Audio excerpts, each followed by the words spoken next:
Hey there, welcome back to Tennille Talks. Y'all, so to begin this reading, I just need to say that this reading is about a spiritual sparring practice between a goddess and a king. And so when we're talking about sparring in boxing or martial arts, this involves some type of light, controlled combat training, and you use this training in order to improve technique and develop skills. And so the goddess or the god body that I'm talking to, I'm telling you that you were just in a sparring practice, and the point of this encounter was to train you in order to build your stamina, in order to train your footwork, and also in order to get you to learn how to react to unpredictable situations. Now, when we're talking about sparring, I found 3 unique ways that you can spar. There could be more. The first type of sparring is technical. This is where you have a specific technique, like a drill. Like, okay, today we are sparring because we want to learn blocking. Well, tomorrow we'll do countering, and the next day, footwork. Like you show up with the skill and you only work on the skill. Very technical. Well, then there's controlled sparring, and this allows for more aggressive attacks, but still there is a focus on safety and learning. Now, finally, the third type of sparring is open sparring, and this emulates full contest, full contact, and it allows fighters to express themselves without restriction. And so the sparring practice that has just occurred, this would have been an open sparring moment or event in your life. There were no restrictions, there were no rules, and everybody could make full contact. Now, to begin the reading, I explained that this sparring event was between a goddess and a king. Now, the king is coming out first as a fairy lover. Let me tell you one more thing. And so I'm using my Celtic Oracle healing deck. And so every time I change a deck, it is almost like I bring a new personality. I bring a new voice. It can come from a different culture, a different belief system, right? And so I'm really tapping into Irish mythology because I have included this deck. And so each card is going to tell you about an aspect of one of their old stories, okay? So the sparring partner that is not the goddess or the god is coming out as a fairy lover, and they carry such a wisdom and awareness in what it means that they could teach people how to do this. This is like a sex doctor, right? But this is a sex doctor with a spiritual twist, okay? But if you were to give this person some type of educational ranking or degree, this person would have a doctorate in their ability to tap into the sensuality of another's body, okay? So, you know, this reminded me when I was breaking this down of a term called night nurse. And I heard night nurse described in college by like a group of Jamaican guys, okay? And so they were calling females night nurses, and the night nurses were the people that would like sneak into your room in order to bring you some sexual pleasure, desire, relief, or comfort. And you would only see them at night. Like you would never see the night nurse and the patient hanging out during the day. You never see them on campus. But at night, the night nurses would go around to their patients and like give them some sexual healing. So this reminds me of like a night nurse. But this is like the night nurse that has some magic. Like their ability to break down your body sexually is like a spiritual superpower, right? And so the fairy lover, their job is to invoke pleasure, okay? They want to bring you a good time. They want to satisfy you sensually and sexually. And they already understand the needs of the body. And so they understand what the body needs, and then they understand how to nourish, how to bring the body comfort, pleasure, how to just bring the body delight, okay? And so in night, this is about meeting you in secluded places. It's about courting you with poetry and song. This is what the fairy lover does, right? And their job is to delight your senses. The other aspect includes some type of subtle trickery, promises riches in return for marriage. Okay, so the fairy lover is going to get your body all hot and bothered. It's going to get you to the point where you can't have a clear thought if you wanted to. And then when you get to that state of like peak or sexual or sensual vulnerability, here comes the contract, which can just be verbal, but it's about breaking down every one of your senses so that they can finally get in. This is the trickery. And so they will promise you a rich in order to essentially bind yourself or to go in contract, which is why sometimes I've heard during sex, you have to be mindful. Now, obviously, if this is, a monogamous relationship, this is a marriage, then this is a little different. But sometimes when you're in situations and sex is casual, the way you speak or the questions that are asked during these sexual encounters, some things are binding. Some things that you are required to say yes or no to are verbal, long-term contracts that are being written in a bedroom. When you sign a contract or you go through some type of legally binding agreement, typically this is going to happen in the office where the environment is stiffy, stuck, it's cold, and nothing is trying to please your body because your mind's got to tap in, right? So this is about really getting your body to be so weak that your mind can't even show up for you. And so you're making contracts in the bedroom with somebody who carries the spirit of a fairy lover. Now, the idea of the fairy lover is that they would attach a disturbance to you. Now, this is a spiritual or a supernatural irritation. Imagine that you have an encounter with this person sexually, and then all of a sudden you get a rash. And as long as you have that rash, it allows the fairy lover to again and again and again indulge, find joy and pleasure in your energy. Okay.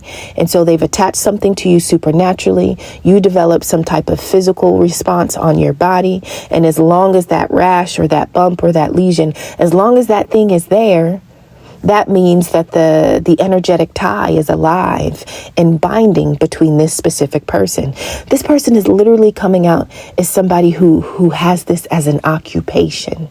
Like this is what they do. And then they move on. Right? And they get to move on and indulge in your energy freely, your sexual energy, because they've binded. You've gone into this verbal marriage contract, essentially. Right? And so the rash is almost like the signature. What they leave on your body as a result of this encounter is their signature. When their signature is gone, they have no more power. As long as they have a type of signature, then this type of supernatural disturbance or spirits can again and again feed on your energy. Fine. Now the fairy lover is going to go up against someone who was described as a treasure. So now in comes the goddess and the god. These are people who are walking around in their God presence. Now, when I'm talking about treasures, I'm talking about four things. Remember, this is Celtic mythology.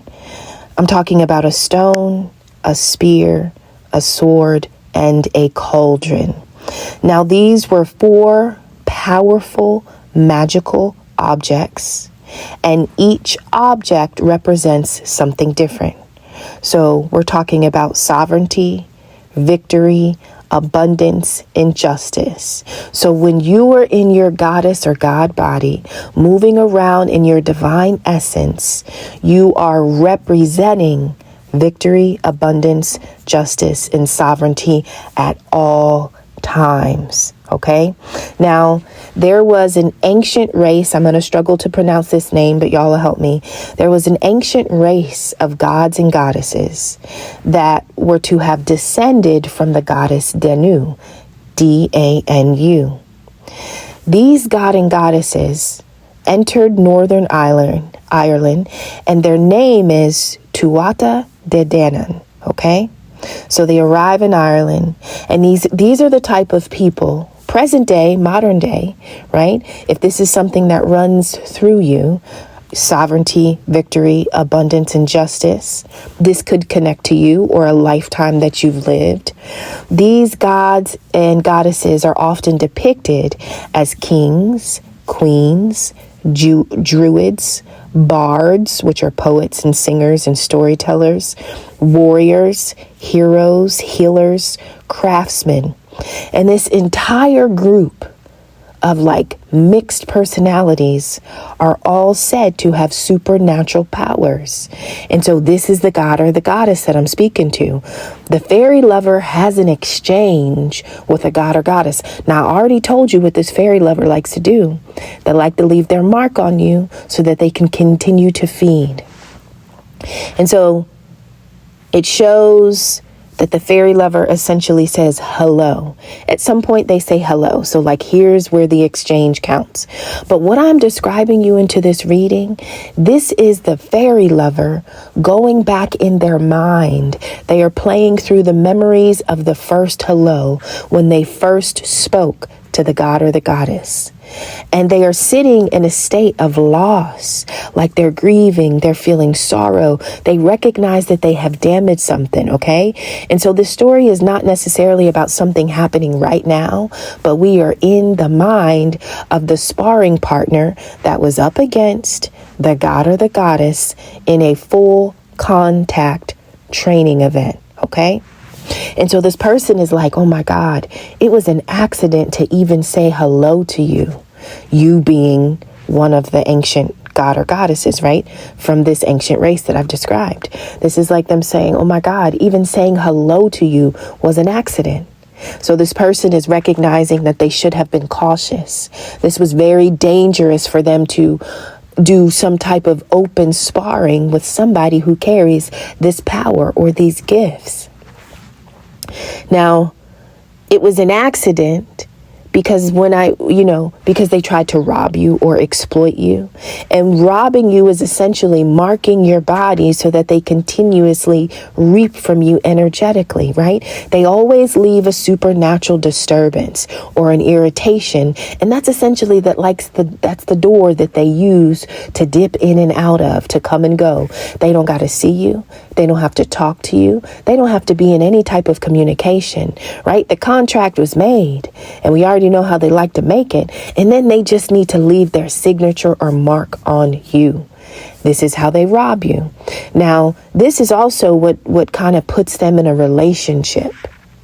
Now, when you first talk to this person, they could have spoken as if they were looking for a relationship. Maybe they had moved on from a connection. They were looking, so this is somebody that is going to sell themselves in a way that sounds like they are in alignment with the very thing that you are wanting and looking for yourself.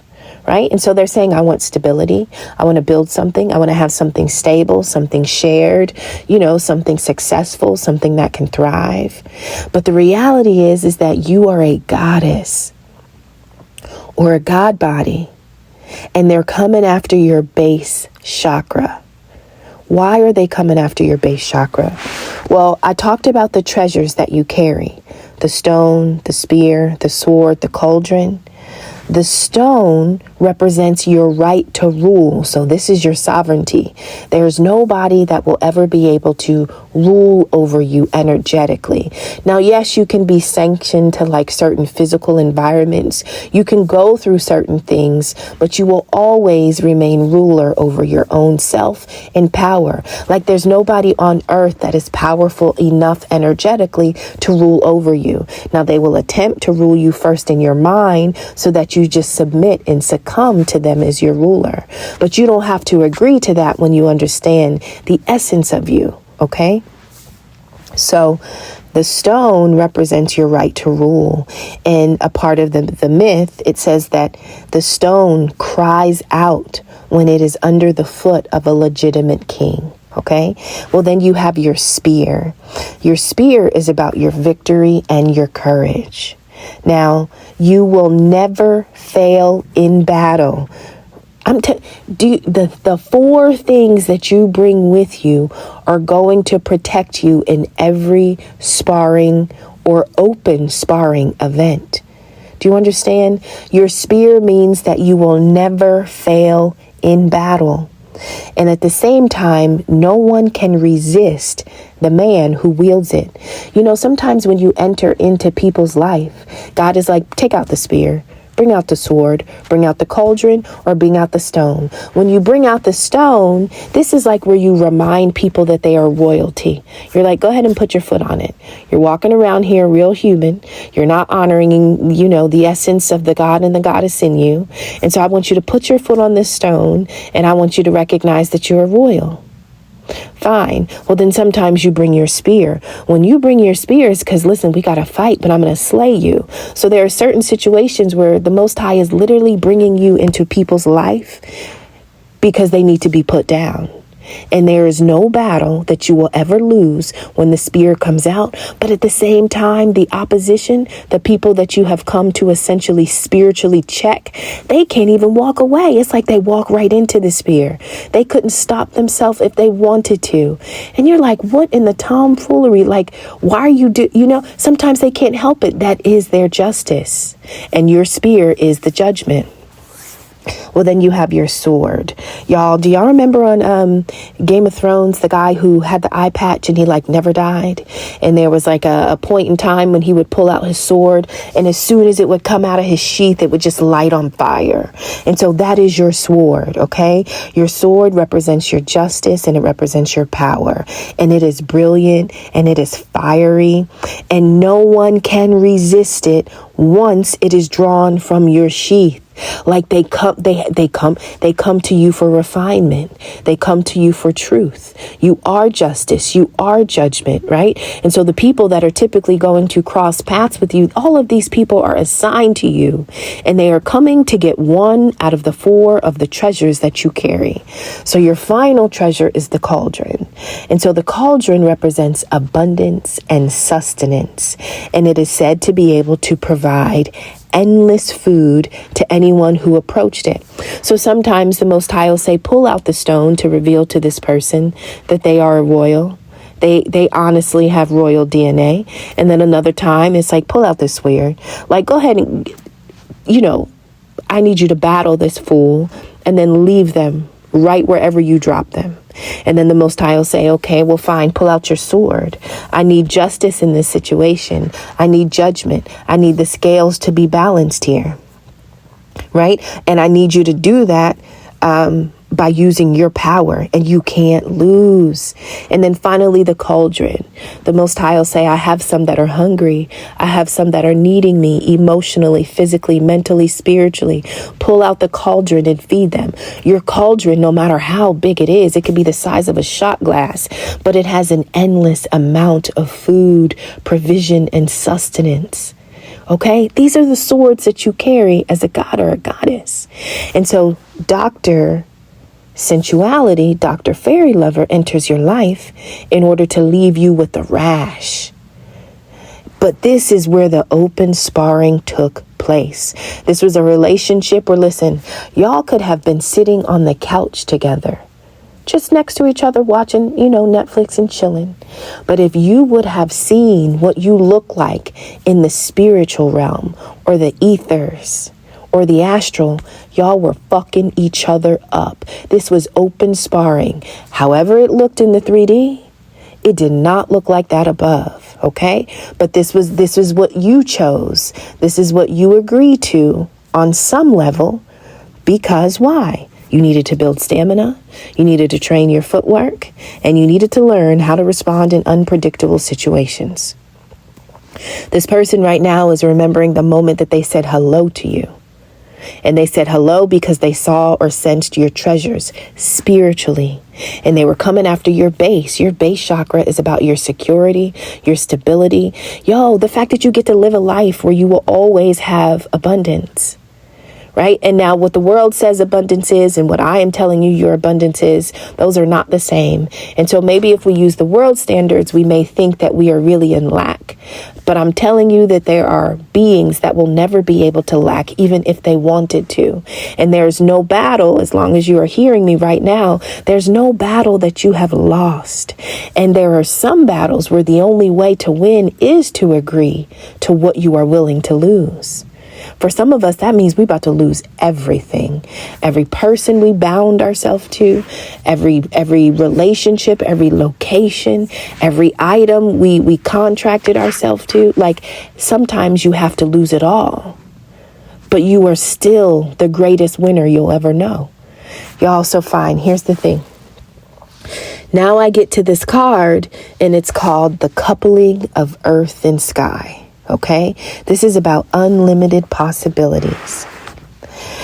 So the way the part of this myth is described as there is this mythic sexual union, and this happens between the sovereign goddess or god, and it takes place with a mortal king. Okay, so the sky is you, the god or the goddess, and the king is going to be a mortal from earth. When the coupling takes place, this represents fertility and prosperity. And so you two were able to come together. You would have been the goddess, and you would have been in a relationship with a human. But here's the other part of this thing. The union elects the man as king. So first of all, when you are with somebody, they don't know they're royal until after you. And so not only are y'all sparring partners, but like when it's all said and done, you were either going to like reveal to them or knight them like you done fucked around with me and you didn't even know you were royal. Like you didn't even know we had the potential to do something great, right? Like the possibility of you and I coming together, it would have provided unlimited opportunities. And so now this is the version that this person is remembering. Right? Not only did I do the stupid sexual things that I've always been doing very well, but I had a nerve to do it on somebody that was a treasure, somebody that can never fail, lose, lack, right? Somebody that never is going to run out. And so this person was always going to exhaust themselves. They're immortal. They're a human. But then you get to the point, here's the coupling of the sky. This means that if you had gotten into a relationship straight up that was honest, pure, true, with integrity, the abundance that the god or the goddess brings anoints the human to king. The man is going to be a king after they get with the goddess. But then the god that gets with the woman, they are going to be promoted to queen. Like you make royals, you create royals. You're either going to reveal to somebody when you put the stone under their foot that they are a royal, or anybody that you couple or bind, or, there are some relationships. Have y'all noticed? Sometimes you're in relationships with people and then like the leveling up starts to happen. And you're not necessarily seeing a growth or a change or anything move in your life, but just by being in a connection with you, people start to like elevate and experience, they start to dress better, look better, opportunities open up. And I'm not saying this is a flex, like I did that, but like the energy that you carry really does have the possibility to do that. It does. Okay. And so the part of the story that this person is on right now is they're recognizing that their lust. Now, when I got here, this is like somebody who wants to drop you off at work so that they can joyride all day long in your luxury car. And so here's the problem. If you have coupled, the possibilities would have been unlimited and endless. But because this person was full of lust, because they tried to rob or exploit or trap you, this is like they didn't want to be with you, but they wanted to benefit of the energy, right? I don't need to be seen out in public. I just need to be seen driving your car. I don't need to be seen with you. I just need to be seen wearing the essence. I just need your energy. Why? This is somebody that wanted flowers, and maybe they recognized that life only gave them flowers. They only got notoriety. They were only seen when they had been with you. Right? So they like your energy, but they want the clout, the fame. They want everything that comes with it. You don't even use your energy that way, but this person definitely understood the benefits and the perks of coupling with you, but they didn't want to fulfill the entire contract. So here's the other part of the myth. So when the union happens, it elects the man as king, and then this king, first man, now becomes the king, and now they are granted, what are they granted? Outer worldly powers. But here's the catch: so long as he is just. So what does that mean? That means that he has to behave according to what is moral, what is right, and what is fair. And so this person can live in the perks of you as long as they are moral, right, fair, and just. They can have access to these otherworldly powers. Damn. And so this is somebody that was full of lust, and they were not moral. They were not fair, right? They weren't just. Not only that, but this person is coming out as a part of a collaboration. And so he gets to experience you in the flesh. But there are people behind him, at least 3 people behind him, 4, that are uniting with him in some kind of way. So to trap you. So y'all mean to tell me this is about a human who tried to trap a goddess, but the very thing you tried to trap was the thing that was going to elevate you. But their mind was so small that they could only think the greatest thing was to ride around your car all day when you was at work. Like that was as big as their dream went. They couldn't even dream big enough to understand, wait a minute, if I'm respectful and truthful and I move in humility, integrity, and honesty, right? If I'm committed and if I'm fair-minded and if I'm consistent, you mean I get to have this experience with you for the rest of my life? I get to have unlimited possibilities, y'all, but the lust was so loud. The lust was so loud. This person thought about them ascending, but they forgot that they really can't ascend without you. They cannot lift off unless you lift them off. So this is like getting drunk in goddess energy, okay? And then being a part of a collaboration with other people who are trying to build the perfect prison to trap you. Okay? And so when this person met you, they were really about to meet your sword. This was always going to be an open sparring event where you gain some type of victory. Okay? And this is because this person was moving out of order. They were the Dr. Fairy lover. And the Most High is like, I need you to sit this motherfucker down. Right? And so they approach you just as they approach everybody else. But the outcome ain't the same. But they recognize you got something that they don't want to let go of, but they don't want to respect and honor you. They don't want to do that. They want your flowers, but they don't want you to be seen as they try to receive them. They don't want you to see all of the accolade, and like they don't want you to see the effects of you on them. Right? And so it's like keeping you at a distance and then being able to win in many rooms in life. And they're only winning because they left a supernatural rash, mark, or disturbance on you that gave them endless access to your energy. But the sword of truth comes out and judgment prevails because they were moving in lust and not love. Y'all, this person was so, but these are situations that happen, right? Now, however this impacted you, remember, you learned some different sparring techniques, like your footwork. This was an event that really switched up your footwork, and now you're ready for everything, because you may not have been ready to like cross paths with this type of person, but at the same time you were ready. Like a god or a goddess can get out of shape too. You can start moving like a human and forget that you're royal. That happens. And so people come in every now and then to like keep you on your toes, so to speak, y'all. So we have the energy of the Ice King. I have just taken you through the Ice King's mind based on this reading. And so this Ice King is thinking about bliss and happiness and purity and love.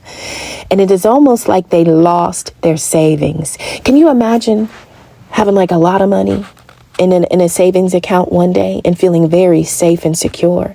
And then literally 24 hours you go and look in your account and there's nothing there. So this person had lost everything that they would have had. This is like somebody who would never have gone broke. They had a savings account that they didn't even know existed, but they could feel it energetically when they were attached or coupled with the god or the goddess. And so now I get the energy of the hag. I literally have a card. And it says the hag. It says the hag is the initiator, the beginning. And so this is how the Most High is going to use the goddess or the god body, okay? It says that The hag is going to come into your life in order to test you. She's going to test your nerve, but she's also going to test your willingness. And so you are what the Most High sends into people's lives, but this is never going to be an unfair battle. Like, although you are about to always meet a new sparring partner, you have those treasures, and those treasures are always going to lead you. Like, you're always going to leave with a trophy, okay? Always. But you are what the Most High uses as the beginning, or the initiator. When somebody needs to pass or to move beyond a certain cycle, a certain behavior, they need to level up. The Most High is going to send one of its own, right? And so when you enter somebody's life, you test their nerve, you test their willingness, you test them to see if they are ready to live in a new way. And so this is about somebody who just tried an old trick. If they're trying old tricks on you as Dr. Fairy Lover, right? This is not somebody who's ready to put down that way of living. This is somebody who can't stop, right? They use it to rob people. They cause people accidents in order to slow them down. This is a part of a collaboration. And at the root of the collaboration is lust. So you enter people's lives when it is time for them to have an awakened consciousness. And so although this person sits in loss, sorrow, grief, they're coming out as the Ice King, their consciousness has just went to a level that it has never rose to before. And it is all because the Most High has sent in the hag, the initiator, the beginning. And this also happens to be somebody who carries 4 treasures with them. Okay, y'all, you know what I was thinking? I had some notes here. So yeah, whenever people are ready for a shift in their destiny, they have a choice. And it is really in how they welcome you. When people welcome you morally and respectfully and honestly and truly, they will experience or be initiated into moments of bliss, moments where their abundance is going to pile up and collect, right? So you are the savings account, but you're also like the heart doctor. And so their heart gets restored. They can finally tap into love again and joy. And then all of that is going to trickle into like a physical manifestation of abundance. But unfortunately, this person did not welcome you, which means they failed the test. They did not allow you to awaken their consciousness while you were still in their life. And so you had to fuck them up in the sparring event and walk away. It is in you walking away energetically, meaning whatever the disturbance was that the fairy lover placed on you so that they could continuously indulge in harming and robbing you, whatever that was supposed to trap you endlessly, that didn't work. Okay, and so now we have this Ice King starting to melt. Like now somebody is starting to really feel, and they can feel what was you and they can feel what was them. And so this person is going through some type of emotional withdrawal, and they are sitting with self because they recognize that they failed the test and they missed the new beginning. The initiator came and I did not welcome them. I was dishonest, right? I sexually or sensually attempted to exploit their energy. I just wanted to ride around in the experience of them energetically, but I didn't want to honor who they physically were. I did not want to respect the value that they brought, right? This is a pirate. All right, y'all. Oh, that was the other thing. I started to think about Afterpay.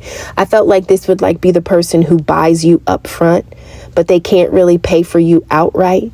And y'all use Afterpay. I'm not coming for Afterpay, but like I'm just saying. And so they felt like they could only dip in, every 2 weeks I'll make a payment, right? I want it all right now. And every 2 weeks I'll pay it off gradually. But this is somebody who like wasn't even doing that. They're catching late fees because they're not even right. And so every 2 months you'll hear from them, or every 2 months or every 2 weeks. This is like them really not being able to they weren't energetically willing to pay up front. And so this was also a part of trapping you, right? Of not really feeding you what you are due. But this is also an illusion to think that they would ever have been able to be in a sparring event with a goddess or a god and win.